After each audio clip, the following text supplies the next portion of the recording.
The following video is a video of Sam Stoner, a bladesmith in Scottsville, Kentucky. Sam and his family are old order Mennonites. In the video, I mistakenly say that they are Amish. They are not Amish. They are old order Mennonite. That is my mistake there, but I just wanted to set the record straight. Enjoy the video. The man is amazing. He makes amazing knives, and he does it with a process that will just blow your mind. So enjoy and let me know what you think.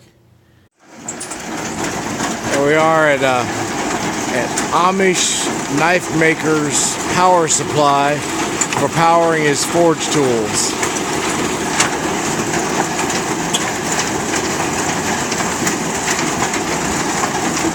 Right near Bowling Green, Kentucky.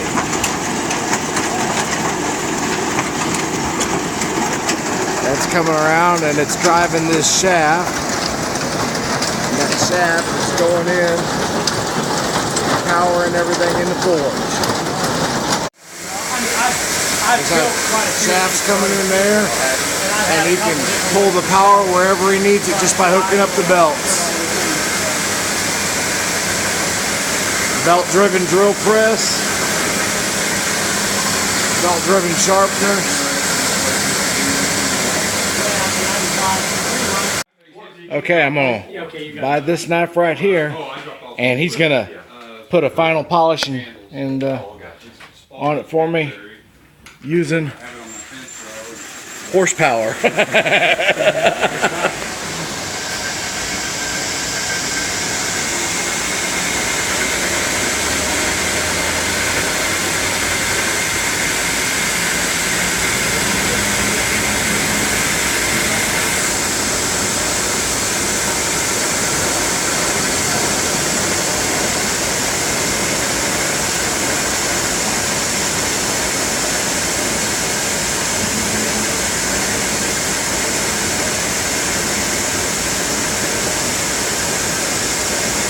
Beautiful. Beautiful. Thank you, sir. There he is.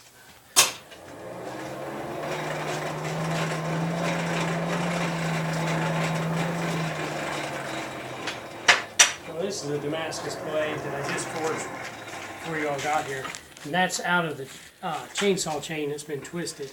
If you look at it just right, you can kind of see some layers in it. Oh, yeah. That's the Damascus layers you're looking at.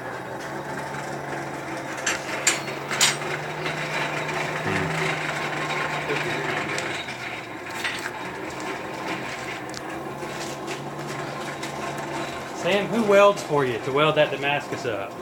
There's a guy in our forge group over in Bowling Green, actually he's in Alberton. Yeah. That his name's Greg. He's retired and he comes by about once a week. He makes knives. Actually, I taught him how to make Damascus. Okay, all right. And so we get together quite a bit. And if I have something like that, I'll get maybe 6 or 8 stacks ready. He'll take them home and tack them up for me. That makes it a lot easier. Yeah.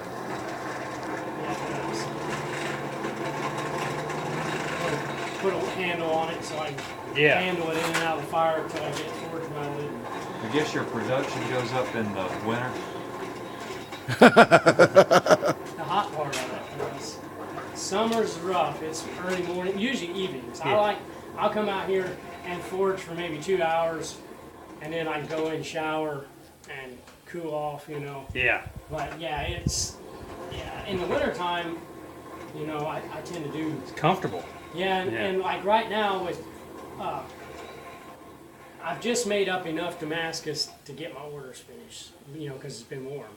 So, probably towards the end of this month, I'll probably spend a week and just make Damascus all week. Oh, wow. That way I've got a bunch for my Christmas orders that are coming up. Yeah. Now, you're doing a gun, too, aren't you? Yeah, I'm working on a muzzle. Yeah. Yeah. When you get into that market, you won't be able to make knives no more. You're forging the barrel? Well, I'm going to get to that. Okay. Right now, I'm just going to do a couple kit guns. I got you. Until I get my... See, the thing is that my main thing is I want to make all the parts from scratch out of Damascus. Oh, wow. Wow. But that won't do me any good if I can't get it in a stock. Yeah. And get it inletted and do a good job with that. Yeah. So right now I'm learning to do all the inletting, the carving, before you spend the time making all Yeah, that. and then, because that's the part that, I won't ever ask you how much that costs if you get it done. yeah, I won't know. So, it won't be cheap. It'd be thousands of thousands. Oh yeah. Could you carve prime rib with that? A little bit. There's the forge. I'm gonna run the power hammer and do a lot of forging on that. The initial step. He's got to use the power hammer for forging. Once again, he's pulling power off of them horses outside, and they're running these belts that are running his equipment.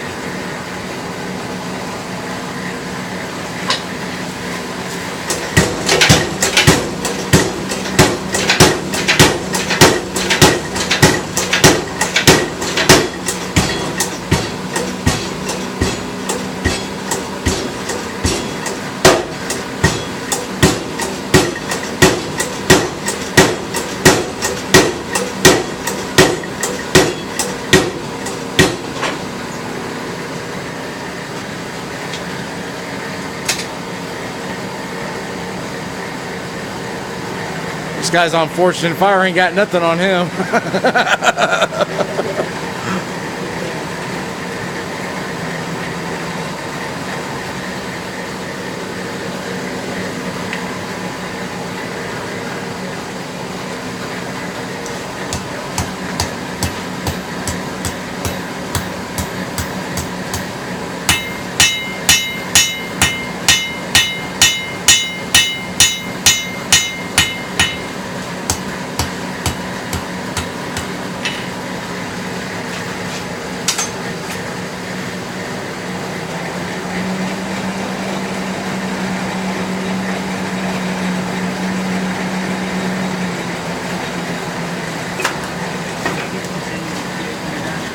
Yeah.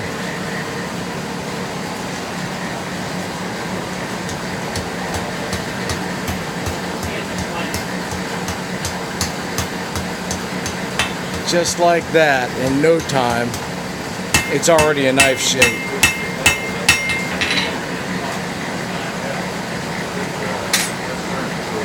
No modern tools, no modern equipment, all horse driven and hand powered. This guy's a magician.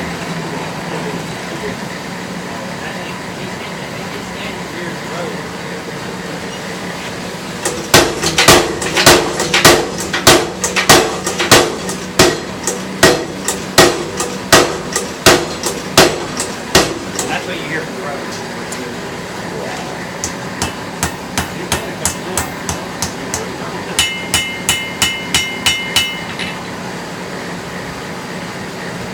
Fire again. Oh, now he's got the blade in the shape he likes. Now he's gonna work the handle.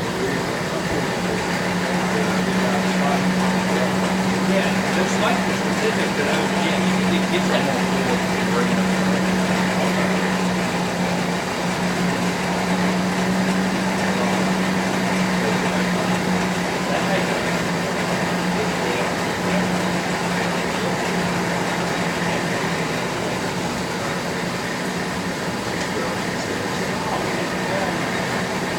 This is a great place to go if you're looking for a Christmas present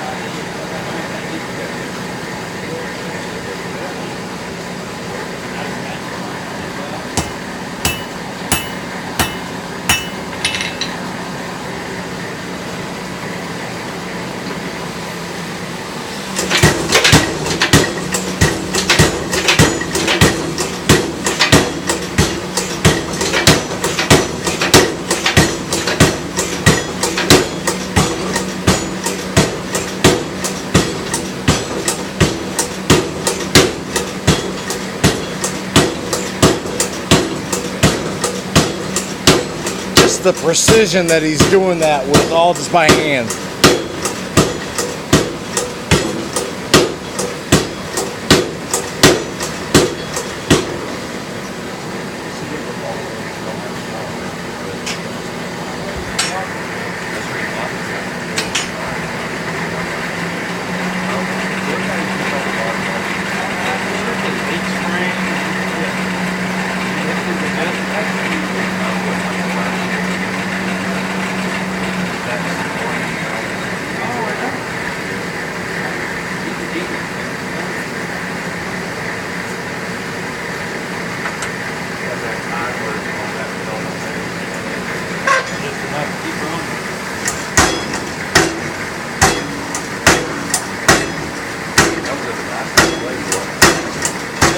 No, it's just round bar. Yeah.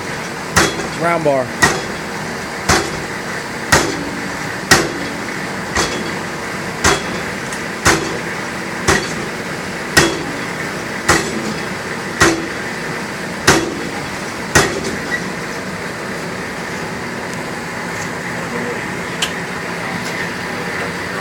Sam, you're an artist. Were you just drawing that out then a little bit more? Rounding it out. Okay. Getting it uniform. I mean, obviously, if you're going to put that in a handle, you're drilling a hole in it. You want that to be more round, correct? Yeah, fairly round. It doesn't have to be perfect round, But it fits your hole better, I guess, when you're done.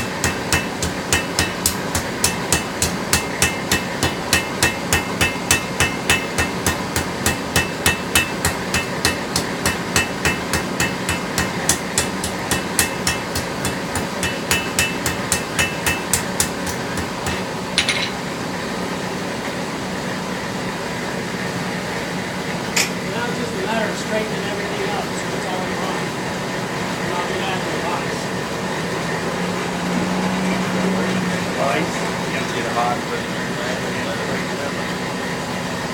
Do you quench them like they do on TV? Yeah, and that's after you do your grinding. Right. Yeah, you do the grind to get the profile, and then Yeah. Heat them up. Yeah, that's after you get your grinding and shaping about at least 80%. I think it's a lot.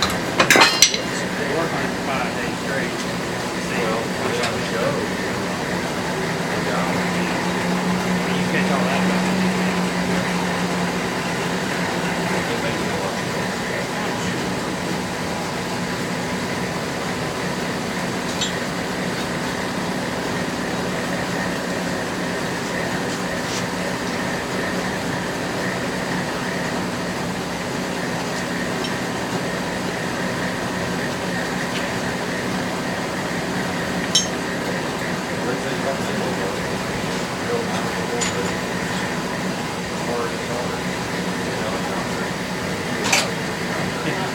Straight the blade up.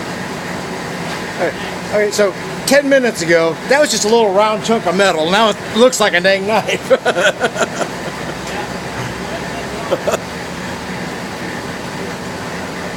That is just amazing. That is just amazing.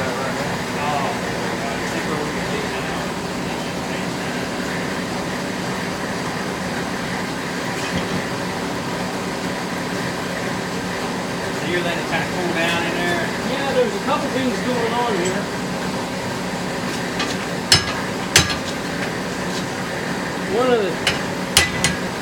One of the things you hear knife makers talk about is their blades warping when they quench them. Yeah.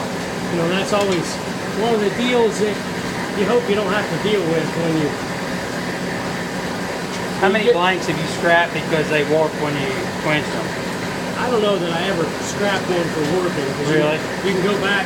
Now, if it cracks, that's another issue. Yeah. Then you got a problem.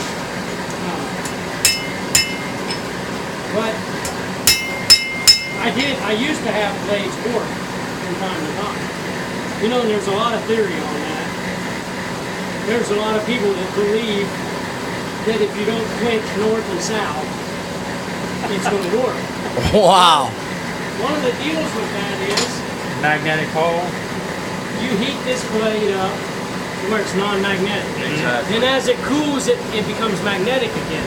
So the idea is, when it becomes magnetic, there's going to be a magnetic pull on it one direction or the other if you're not north and south. Now, the blade is still pliable at that temperature, so you know it's possible. But the main thing is steel has memory. When you're forging it out, obviously the anvil is doing as much work as the hammer is. Sure. But your blade will cool a lot faster on the anvil side than it will on the hammer side, no matter what. Whether the anvil's sucking it's heat pulling up. heat. Plus your hammer's a different shape than the anvil. So you're not getting the same distortion on one side than the other. Most likely you're right-handed, you're left-handed, you're not going to hit the blade exactly the same on both sides. And you're going to probably tend to forge with your hammer more on one side than the other. So you do what you call normalizing or annealing. And if that's done properly, that should eliminate all the stress in the steel. Now, when you normalize, you heat it up, let it air cool, heat it back up. Or what are Is you your brain doing? working right now? Yeah. Okay, I'm just checking. It's not turning. Okay. All over. Yeah, we just. Yeah, we definitely don't want him burning the knife. So what I'm doing actually is normalizing right now. I've got to get this blade up to where it's non-magnetic. And then you just let it air cool. Does that change the grain structure in it while you're doing that? It refines the grain structure. If you keep your temperatures low, if you get them high, your grain starts expanding. Okay. So you want to keep a lower temperature and do this. But by cooling it in the way I did, it didn't cool the blade fast enough to actually harden it. Sure. But it did create stress. But that stress was all in a perfectly straight plane. Okay. So now, when I get this thing ground, heat it up to non-magnetic again and quench it, the memory in that steel is going to be straight. So it's going to want to stay straight. How long did it take you to figure that out? Way too long. Yeah. Actually, I was doing it for 2 years before I realized what was happening. And then one day, 2 years down the road, I said, I'm getting really good at this. My blades haven't warped in 2 years. And then so you found the common denominator. And then I got to thinking, well, I know I'm not that good, so what's actually happening? And then I realized it was like 2 years before that, I started straightening all my blades in that.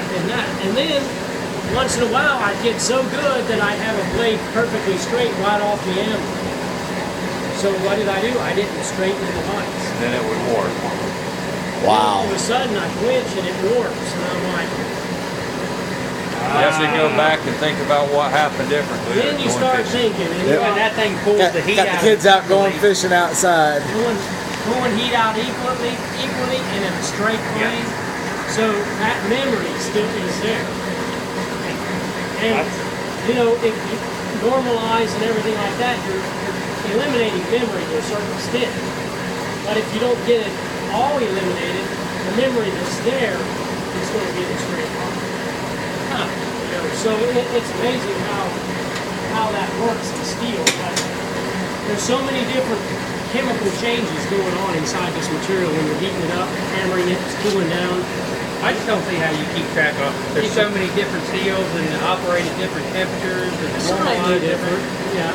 But process is more important than the steel. Okay. And the reason I found that out is, when I first started getting into this, and people started coming out, a lot of people were like, "You ever make woodworking tools? Chisels, draw knives?" So I'm like, "Yeah, I'll make that for you." So my question always is, when I find out somebody's like doing woodworking with just hand tools, no electricity, they're just the old-fashioned way. My first question is, where are you buying your tools? Yeah. Back in those days, I was still envisioning there's some catalog somewhere from these tools from Europe or someplace that are like so much better. And there are some of that. The guys that were serious about it, and they had the money to buy the best tools that they could get, and that's what they were after. I'd ask them, and they'd say, go to flea markets, go to estate sales. Buy old Buy the tools. stuff that's 100 years old. Yeah. I'm like, why?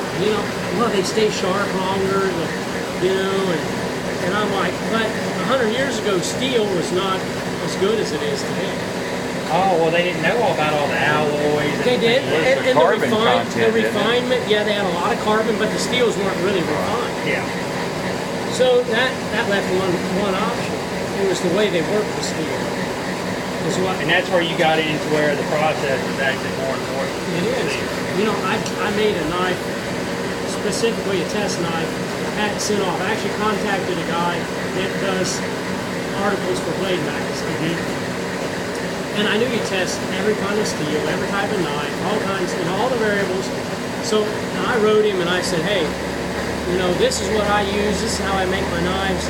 This guy's a professional knife maker, himself. And I'm like, I don't have anything to test it against. So, I can take my 1080 blade that I'm making today and test it against something I made 3 years ago and I have a comparison. But other than that, So I'm like, would you test one of my knives because you have all this other, data to test against. Sure. And all this. Where do I stack up against everything else? Is my stuff coming up the standard of what it should be? He's like, yeah, send me a knife. I'll do an article on it. I want to test it. So I sent him a knife. He run it through his deal, and right at that time, he was just starting to do double testing. He'd test 2 knives instead of 1. Okay. He was testing 2 knives at a time. And what he was doing was, sometimes he'd test 2 knives that were drastically different in material. They were close to the same shape. So that's what he did. Tested my 1080 against a CPM D2 knife, which is about as high tech now. D2's been around forever, but the problem with D2 is it's all kinds of carbon, all kinds of alloy, but it's got a very coarse grain structure. So CPM D2 is a way that they can refine grain structure in the same material but have a lot finer. So it's superior. Well, that kind of blew me away because 1080 doesn't even come anywhere close to being in the same league. It's so old school compared to CPM D2. CPM D2 has like twice the carbon. It has all kinds of alloys where 1080 has none. So I'm like, okay, well this will be interesting. So he tested everything side by side, and all boiled down that the 1080 was more aggressive. The edge was more aggressive. Well, that's obviously because it has a finer grain structure. Right. When you dump a lot of alloys in the steel, it coarsens the grain. But then what was interesting is in the end of all his testing, then he does an edge holding test. So he takes rope, size of rope, half inch, and he starts cutting and counts how many cuts he makes before the knife calls. So that's where the CPM D2 should have just been 2-3 times out ahead of 1080 according to analysis. Sure. Steel analysis. You got twice the carbon and lots of alloys. So that's carbide. That translates into carbides. So that means edge holding. Well, when it was all said and done, my knife made 150 cuts in the rope. The other knife made 160. So you're right there. That's pretty dang good performance. 1080 was like 92.5% in that test. Yeah. I mean, there's all kinds of possible variables. His heat treat or whatever, I don't know. But what that told me is that finished knife, the steel, the 1080 that I started with, turned into something else. It's no longer just factory rolled out 1080. All based on your process. The process changed the molecular structure enough that it changed the properties. Yeah. Where it had more edge holding ability than what spec says that it's capable of. Right. So it's just. So that lets you know you're on the right track. Yeah. And you're competing with old school steel with this new high tech, the latest and the greatest, and you're right there neck and neck with. Imagine what your knife would have done with the high tech steel. You take like 01 or something like that. And still, I can easily work it, but it's got some alloys. It's got more carbon. In the proper process. And you're getting into that now. Yeah. That's the one that I got. 52-100, same deal. That's a steel that has a lot of potential if it's worked correctly. Okay. And it does. The more complicated the steel gets, the more complicated the thermal processes are. They don't mess that particular. I want to get a picture of the final blank there.